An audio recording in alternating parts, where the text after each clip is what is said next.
Salut tout le monde, soyez les bienvenus sur la chaîne pour cette FAQ consacrée spécifiquement aux épisodes LPF. La vidéo risque d'être longue, donc je vous préviens d'avance que je vais mettre des timers pour chaque question.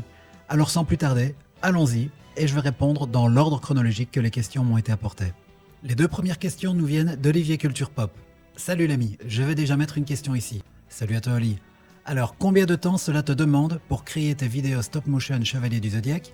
Et ensuite, en plein montage de vidéo, t'est-il déjà arrivé de casser une figurine et de ce fait de ne plus pouvoir filmer la suite de la vidéo? Alors concernant la première question, probablement la question qui m'a le plus été posée avant même que je ne commence cette FAQ, c'est peut-être aussi celle à laquelle il est le plus difficile de répondre. Car je ne tourne, hormis pendant les vacances, je ne travaille jamais mes LPF du lundi au vendredi de 8h à 17h. Je fais ça forcément après journée, parfois le soir, ou a fortiori les week-ends. Et j'ai jamais vraiment calculé. Maintenant, bon, pour répondre à la question, j'ai fait un petit effort de mémoire. Je dirais à la grosse louche qu'il me faut une dizaine de jours. Parfois un peu moins, parfois un peu plus, disons entre 8 et 12 jours selon les vidéos. Je dirais qu'en gros, c'est 50-50 entre le tournage et le montage, voire même 40-60. Le montage est peut-être parfois un peu plus long, du fait du stop motion, des effets spéciaux, aller rechercher les prises et sons dans les épisodes. Et aussi, l'air de rien, c'est vrai que j'explique tout un peu dans le désordre, déjà sélectionner les passages, car vous êtes nombreux à me le faire remarquer dans les commentaires, les épisodes ne sont pas exhaustifs, ce sont des best-of, des résumés des meilleurs moments des épisodes de la série. Donc pour ça, il faut essayer d'être pertinent dans ses choix et essayer de repérer quels sont les passages clés d'un combat par exemple, en essayant de ne rien oublier. Quand il y a des moments forts en émotion, forcément on parle de Senseiya, donc l'émotion a une grande part, on le sait, ça j'essaye toujours de les privilégier dans mes vidéos. Voilà, je ne vais pas rentrer davantage dans les détails pour ne pas que la vidéo devienne indigeste et trop longue. Alors concernant la deuxième question, à savoir la casse, heureusement non, jamais une figurine n'a été cassée au point de ne plus être utilisable ni exposable par la suite. Maintenant, je pense que vous le savez, les figurines s'abîment, enfin en tout cas les armures, que ce soit à cause des coups, du fait des chutes, ou tout simplement la peinture qui s'écaille. Et ça pour deux raisons, la manipulation excessive, forcément si on change son posing une fois tous les 2 mois, il n'y aura jamais de souci. Mais si on le change le posing des dizaines et des dizaines de fois au gré d'un tournage, eh ben oui, ça commence à user un peu la peinture, et le faux sang aussi. Le faux sang, c'était une bonne idée d'un point de vue narratif, mise en scène, mais ça abîme les armures. Après, forcément, je nettoie à l'eau, et ça fait partir la peinture dans bien des cas. C'est ce qui fait qu'aujourd'hui, je suis un petit peu plus frileux avec mes tournages. J'en ai parlé dans la vidéo d'actu, donc je vais pas y revenir. Mais voilà, il y a eu un prix à payer, comme on dit. Passons à présent à la troisième question, qui nous est posée par Limite Close de Desforges. Salut à toi David. Quel épisode fut le plus compliqué à réaliser, et en quoi fut-il compliqué? S'il y a bien quelque chose de compliqué, c'est d'y répondre. Bon, je dirais ni les premiers ni les derniers. Bon, les premiers étaient fort rudimentaires, j'étais pas très exigeant ni très ambitieux. Enfin, tout est relatif. Et les plus récents, forcément, je commence à avoir une certaine aisance avec la technique au sens large. Je suis rodé, j'ai mon rythme, donc je dirais que ça se situe quelque part au milieu. Maintenant, je précise tout de suite que certains épisodes ont une difficulté qui leur est propre. Je reprends par exemple le LPF numéro 4, celui donc de l'épisode du Capricorne. Lorsque Shiryu et Shura doivent tenir dans les airs, les accrocher avec un stand. Enfin, j'ai mis plusieurs stands en pyramide les uns sur les autres. Et tenir l'équilibre de tout ça avec le poids des armures, c'était pas piquer des verres comme on dit. Mais sinon, je dirais globalement que les épisodes les plus compliqués étaient les 12 et 14, car de mémoire, dans les deux, il y avait une grosse réunion de figurines. Le 12, c'était celui du Sagittaire avec le cauchemar du Grand Pop, où tous les chevaliers d'or se retrouvaient face à lui et en mouvement.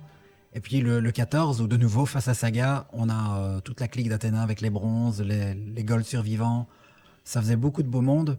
Et en plus, les tailles des dioramas étant quelque part restreintes, je n'avais pas beaucoup de liberté de mouvement pour placer la caméra, l'éclairage. Tout ça était très restreint, donc beaucoup de figurines à gérer. Donc je dirais à la rigueur ces épisodes-là. Et alors d'une manière générale, tout l'arc des Black Saints. Là, je vous montre une photo, un plan large de mon diorama. Comme ça, vous avez une petite idée. Et c'est dans un coin de pièce.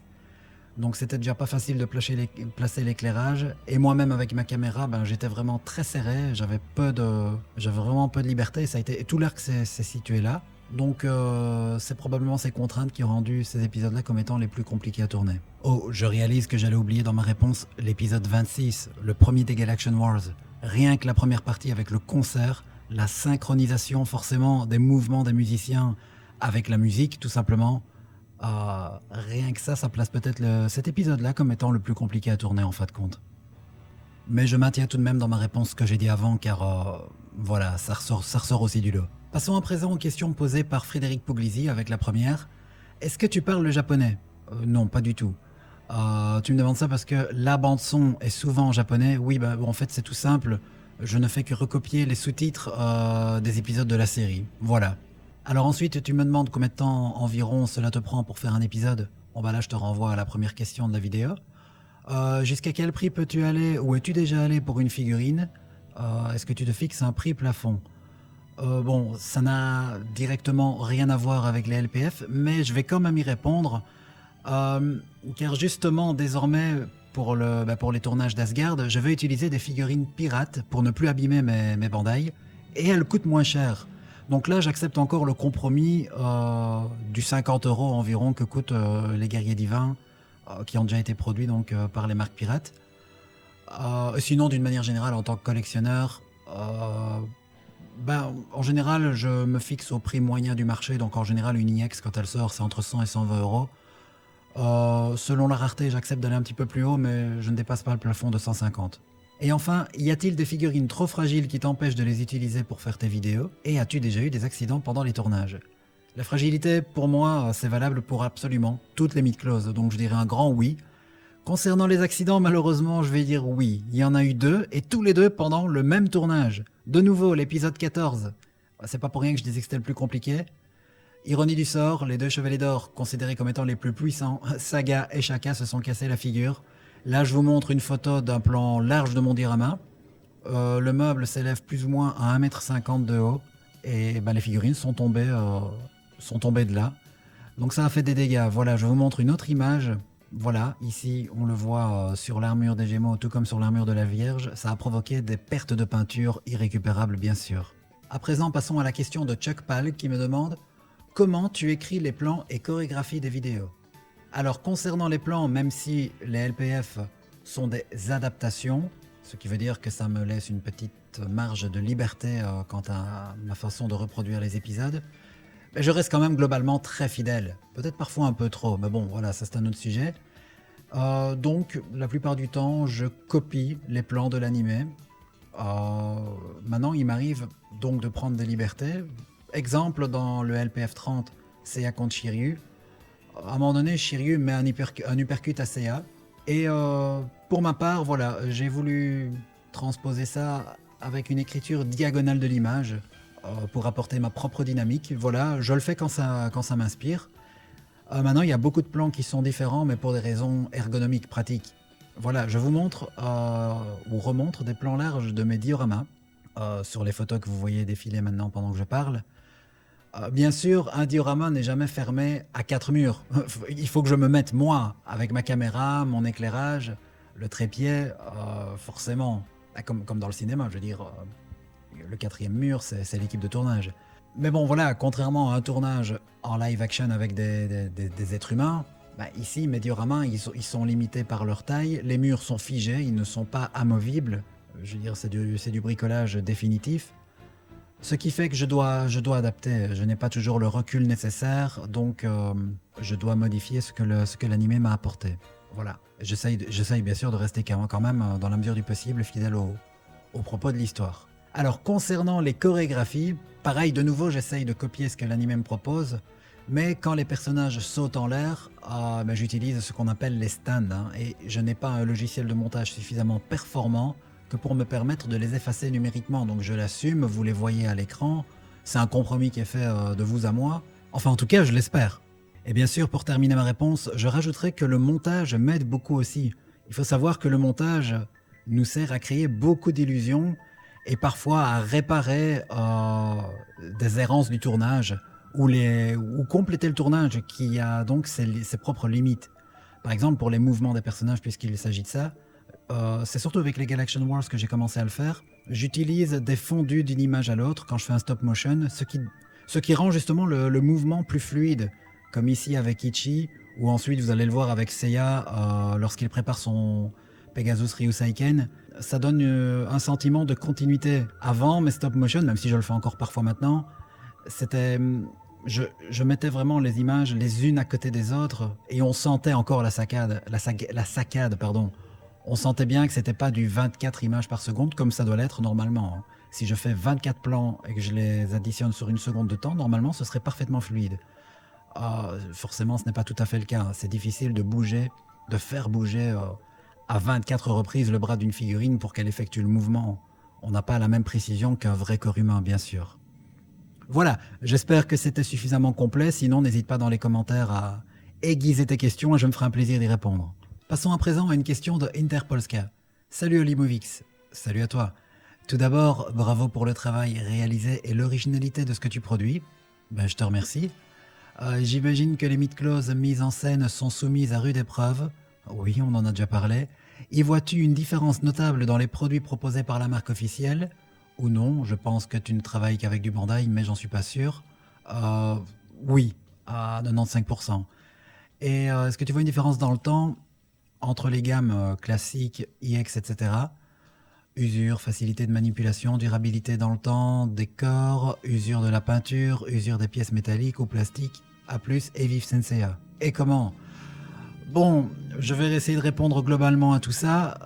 Je n'ai pas constaté de différence entre les IX et les classiques, mais bien entre les Bandai et les marques pirates. J'en utilise très peu, hein. Uniquement quelques caméos des V1 EX qui désormais servent à ma collection personnelle, mais pour des raisons narratives, je les ai incluses dans les Galaxian Wars. Et cela dit, on voit déjà des pets de peinture qui partent. Regardez sur cette photo avec la version de Shun. Je l'ai quasi pas manipulée, je viens à peine de la voir. Et déjà, hop, un petit peu de chrome qui réapparaît derrière le rose de l'armure. Voilà, donc je dirais que globalement, les Bandai sont quand même de meilleure qualité, même si les problèmes existent aussi, hein. Je ne saurais pas vraiment quoi te répondre d'autre. Puisque justement, la plupart du temps, je n'utilise que des figurines Bandai, hormis ces exceptions-là, pour mes tournages. Passons à présent aux questions de Master Hades is Here. Il en a 3, et la première c'est « Penses-tu faire une vidéo sur l'arc Poséidon et ou Hades ?» Bon, bien que j'en ai déjà parlé dans le point actu que j'ai publié récemment, je vais quand même te répondre pour l'essentiel. Malheureusement non, ni pour l'un ni pour l'autre. Bon, le pourquoi, je te renvoie à la vidéo. On va donc passer au deuxième point. T'arrive-t-il d'abîmer des mythes-closes lors des créations de tes vidéos ? Décidément, là aussi je te renvoie, mais au sein de cette même vidéo, puisque j'en ai parlé plus tôt, et donc la réponse bien sûr c'est oui. Et enfin, es-tu satisfait de toutes tes vidéos ? Alors toutes, non, ça certainement pas. Au contraire, il y en a très peu dont c'est le cas. Je m'explique. Dans un premier temps, au moment où je publie la vidéo, je suis satisfait dans le sens où j'ai obtenu ce que je recherchais.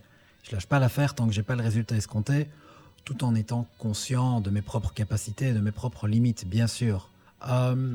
Maintenant, je ne suis pas spectateur de mon propre travail, je pense que je n'ai jamais revu une vidéo une fois qu'elle a été publiée. Forcément, je dois toutes les revoir une, deux, parfois 3 fois en entier, une fois que je pense avoir fini le travail pour vérifier s'il n'y a pas des erreurs, des coquilles, et c'est quasi à chaque fois le cas, du coup je dois aller corriger, republier, j'aurais bien trop peur de lâcher un truc sur YouTube, et puis que par après je réalise que j'ai oublié un truc, voilà, ou qu'il y a encore un défaut qui demeure et que j'aurais dû corriger. Mais voilà, une fois que c'est fait, je ne reviens jamais dessus, j'essaye d'aller de l'avant, de toujours progresser, de toujours apporter quelque chose de nouveau dans la mesure du possible. Et avec le recul, je ne revois pas les vidéos, mais je me souviens de ce qu'elles sont, de ce qu'elles contiennent. Et a posteriori, je n'en suis jamais satisfait. Et ça, c'est bon signe, ça veut dire, en tout cas j'imagine, que je suis capable de faire mieux, que j'en prends conscience, et que je suis donc allé de l'avant comme je le veux toujours. Maintenant, voilà, il y a 2-3 exceptions. Je reste plus ou moins content de ce que j'ai fait pour le LPF numéro 14. C'était le dernier des 12 maisons. Faut dire, c'était crépusculaire, il y avait un aboutissement d'une longue aventure. J'avais fait des dédicaces spéciales aux abonnés qui s'étaient manifestés d'une certaine manière. Je veux dire, ils devaient donner leur signe du zodiaque à la fin de chaque épisode, et puis j'ai compilé tout ça. Donc il y avait une charge émotionnelle assez particulière dans cette vidéo-là. C'était la fin d'un arc aussi. Sinon, je dirais... forcément, Sensei and Friends. Vidéo tout à fait particulière, un investissement qui n'a pas de pareil. J'ai jamais autant bossé un LPF que celui-là. Euh, voilà, c'est probablement la vidéo qui me tient le plus à cœur dans les LPF et ça risque de rester le cas encore longtemps puisque ça n'a jamais été... J'ai jamais fait une vidéo aussi personnelle. C'est un espèce de best-of de ma vie de passionné de séries et de figurines. Donc voilà, enfin, si vous l'avez vu, vous savez de quoi il s'agit. C'est à peu près tout. Je sais, ça fait vieux rageux, mais c'est la vérité. Voilà, je ne suis a posteriori, à reculons, je suis rarement fan de ce que je fais. Peut-être le premier des Gal Action Wars, ne fût-ce que pour la partie concert. J'en reste relativement content. Voilà, il faut pas avoir peur de le dire. Il faut pas non plus tomber dans la fausse modestie. Il y a quelques petites choses que j'ai faites dont je reste content, même si j'estime que je peux faire mieux aujourd'hui. Voilà, tout n'est pas acheté comme on dit. Julien Guiraud à présent me demande ceci. Donc moi, le prochain combat que j'aimerais voir, c'est Isaac et Yoga, et bien sûr le combat Seiya contre Shiryu qui est vraiment top, juste sublime de tout. Oui, donc je présume que dans ta question, c'est vas-tu faire Isaac et Yoga? Car Seiya et Shiryu, je pense que tu le savais, c'était prévu et c'est sorti depuis. Donc concernant Isaac et Yoga, forcément non, puisque c'est Poséidon et je ne fais pas Poséidon. Voilà. À présent, une question du youtubeur Atlas Ayolos Devi. Vivement Shiryu vs Seiya, je te remercie pour ta réjouissance de cette vidéo maintenant passée donc. Et alors ta question c'est, quel est ton matériel pour filmer et monter les vidéos? La bise Oli. La bise à toi David. Pour filmer, j'utilise donc c'est un appareil photo, je pense qu'on fait tous la même chose. C'est un Canon EOS 80D. Et donc pendant que je parle, je montre des images prises sur Google. Et alors bien sûr, je précise les objectifs que j'utilise. J'en utilise 2 avec des ouvertures de diaph différentes, selon évidemment la profondeur de champ dont j'ai besoin, selon l'angle de prise de vue. Il y en a un qui permet plus de recul que d'autres. J'ai donc le 50 mm avec une ouverture qui descend jusqu'à 1.8. Très bonne qualité d'image, mais c'est un zoom intégré en fait. Donc quand je veux des plans larges, j'utilise le 24 mm avec une ouverture qui se limite à 2,8 de diaph. Concernant l'éclairage, parlons de l'éclairage aussi, c'est un kit softbox avec une ampoule 135 watts. Voilà. Et franchement, c'est pas cher du tout. Je l'ai trouvé sur Amazon. Et alors, concernant le logiciel pour le montage, c'est Magix Vidéo Deluxe. Alors, on va pas se mentir, c'est pas une entrée de gamme, mais pas loin, quoi. C'est à la portée de tous les budgets et à peu près n'importe quel kidam pourrait s'y retrouver assez rapidement et le prendre en main en un jour ou deux, je pense. Voilà. Question à présent de Miss V. Ouais, elle ne sait pas forcément tout. Quelle est la vidéo la plus amusante que tu aies faite? Bon, la réponse très facile. J'en ai déjà parlé dans cette vidéo-ci et également dans le point actu d'il y a quelques semaines. Le LPF numéro 29, bien sûr, Sensei and Friends. Bon, je pense que j'ai plus besoin d'expliquer pourquoi. Passons à présent aux questions de Gemini Zicolaz qui me demande tout d'abord laquelle des LPF es-tu le plus satisfait et que tu préfères? Pourquoi? Et inversement, celle que tu aimes le moins et pourquoi? Concernant celle que je préfère, j'en ai déjà parlé tout à l'heure dans la vidéo. Je ne me suis pas arrêté sur celle que j'aime le moins. Bon, j'avais dit que, en gros, je n'aimais, à part 2 ou 3 vidéos, je ne suis jamais satisfait. Mais malgré tout, j'ai envie d'en ressortir 2. Et pas les 2 premières, même si ce sont les plus rudimentaires, mais ça je leur pardonne, ou je me le pardonne entre guillemets, du fait que c'était les débuts, et voilà, j'étais pas encore rodé. Non, en fait, je vais choisir tout d'abord La Maison des Poissons. Et ça, je pense que c'est en partie dû à la SFX. Il faut savoir que je travaille avec Movie Maker, c'est très rudimentaire, c'est vraiment le logiciel de base qu'on a avec Windows, en fait. Alors on pourra me dire, ouais, mais c'est pas de ta faute. Oui, je fais avec ce que j'ai, mais le fait est que le résultat est là. Je n'ai jamais été convaincu par la tempête nébulaire de Sean. C'est censé être un vent très puissant, et bon, c'est pas ça. Si je l'ai validé, c'est que j'estimais que d'une certaine manière, ça faisait l'illusion, mais c'était bien en dessous de mes attentes. Et pareil avec les roses piranhas. C'est une nuée de mouches en réalité, c'est comme ça que l'effet se nomme. Alors peut-être que l'illusion passe et qu'on ne voit pas trop que ce sont des mouches, je ne sais pas. En tout cas, personne ne me l'a dit dans les commentaires. Mais j'aurais aimé un truc qui tape un peu plus. Mais d'une manière générale, je ne sais pas pourquoi, j'ai l'impression que j'étais pas en forme non plus, qu'il n'y a pas de dynamique dans l'épisode. Enfin bref, voilà en gros l'explication. Et l'autre épisode que je n'aime vraiment pas, c'est celui du Black Dragon contre Shiryu. Et là, c'est parce que j'ai trop tronqué pour essayer d'optimiser à plus ou moins 5 minutes la vidéo, en termes de durée donc. J'ai trop tronqué l'épisode, c'est sûr, je n'ai pas évidemment éludé le sacrifice de fin qui pour moi est le point d'orgue de cet épisode. Non seulement le climax narratif, mais également le point d'orgue donc émotionnel. Mais tout de même, il se passe des choses quand même très pertinentes au beau milieu du combat, je vais dire. Notamment au travers des dialogues, et j'ai trop éludé ça, j'ai trop résumé l'action à son essentiel. De même que l'introduction du combat, je trouve que j'ai été trop concis. Et du coup, ça perd forcément en puissance et en pertinence. Donc voilà. Question du youtubeur ATR Toys à présent qui me demande: est-ce qu'il y a quelque chose que tu aimerais bien faire, ou bien que tu aurais aimé réaliser, mais qui est trop difficile à animer? Bon, pour répondre à la question, à laquelle je vais dire oui, la première raison, c'est le problème des dioramas. Voilà, forcément, je n'habite pas dans un palace, donc je suis limité en espace et je n'ai pas fait tous les dioramas qui me seraient nécessaires pour faire les épisodes. Voilà, j'ai par exemple réalisé un temple lambda du sanctuaire qui m'a bien aidé pour les 12 maisons, ou l'entrée du château d'Asgard, ou l'hôtel d'Athéna, voilà quelques exemples, il y en a 2-3 autres, mais justement, maintenant rentrons dans les détails. Asgard, je vous ai annoncé dans le point actu que c'était le prochain arc que j'allais adapter, mais je ne ferai pas tous les combats avec les guerriers divins. Bon, ça c'est aussi pour des raisons de figurines EX, enfin bon, je vous renvoie à cette vidéo-là, je ne vais pas m'étaler là-dessus, mais il y a aussi pour Albéric le souci donc de diorama qui se pose. Alors c'est sûr, j'ai bien fait des arbres dans la neige, mais c'est tout. J'ai pas de quoi faire les cercueils d'améthyste, et encore moins de quoi animer des arbres. Voilà, là j'arrive un peu à mes limites, donc que ce soit en termes de diorama ou d'idées pour remettre en scène les choses. Donc c'est une des raisons qui font que par exemple, que je ne ferai pas ce combat-là. J'ai pas d'autres exemples qui me reviennent en tête pour l'instant, dans la mesure où les épisodes se limitaient à leurs faits saillants. Mais si j'avais dû faire certains flashbacks, j'aurais été bien embêté. Par exemple, Yoga qui va voir sa mère dans les tréfonds des océans. Ça, j'ai pas de quoi le mettre en scène. Or, ça aurait pu être intéressant lors de sa rencontre avec Camus, par exemple, de montrer ce passage-là, qui a toute son importance dans le combat d'ailleurs. Voir les flashbacks de Sean sur l'île d'Andromède. Voilà des exemples comme ça. Maintenant, bon, il faut encore avoir les chevaliers adéquats pour l'exemple de Sean, donc c'est encore une autre histoire peut-être, mais en gros, oui, ça peut être... J'ai eu quelques freins, quoi. Et enfin, question de MeTrader, le youtubeur. Yo, quel logiciel utilises-tu pour tes stop motion? Je sais que tu utilises Movie Maker pour les effets, mais je ne sais pas si c'est aussi le cas pour les stops. Corollaire, as-tu fait évoluer les outils logiciels que tu utilises depuis le début? Bon courage pour les réponses, merci Eric. Alors concernant le stop motion, je n'utilise aucun logiciel. Effectivement, donc c'est bien Movie Maker pour les effets, mais le stop motion je le fais manuellement. Je ne savais même pas d'ailleurs qu'il utilisait des logiciels qui, donc j'imagine, facilitent le stop motion. Peut-être qu'ils le font pour toi, j'en sais rien du tout. Je sais que toi aussi tu en fais dans tes vidéos. Ce sera peut-être l'occasion du coup de te retourner à l'occasion la question. Et alors, est-ce que j'ai fait évoluer mon matériel? Non, que ce soit Movie Maker pour les effets spéciaux ou Magix, donc comme je l'ai dit plus tôt dans la vidéo, pour le montage tout simplement. J'utilise la même chose depuis le début, en tout cas depuis le début de la chaîne du Pauvre Fou. À l'époque, j'avais utilisé Pineapple et un autre de Corel dont j'ai oublié le nom, Video Studio Pro. Mais voilà, c'était très très rudimentaire pour le coup. J'estime que Magix c'est quand même un tout petit grade au-dessus. Mais voilà, 3 bonnes années que je travaille avec la même chose, car c'est mon palier financier.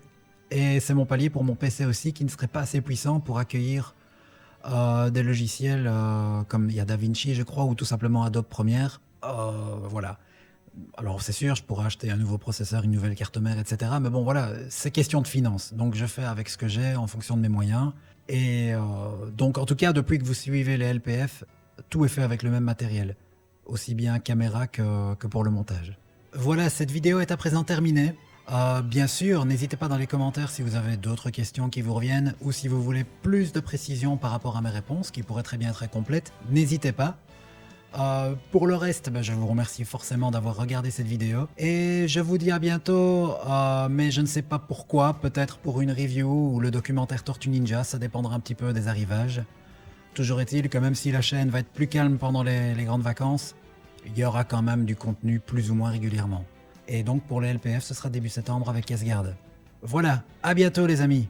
Ciao.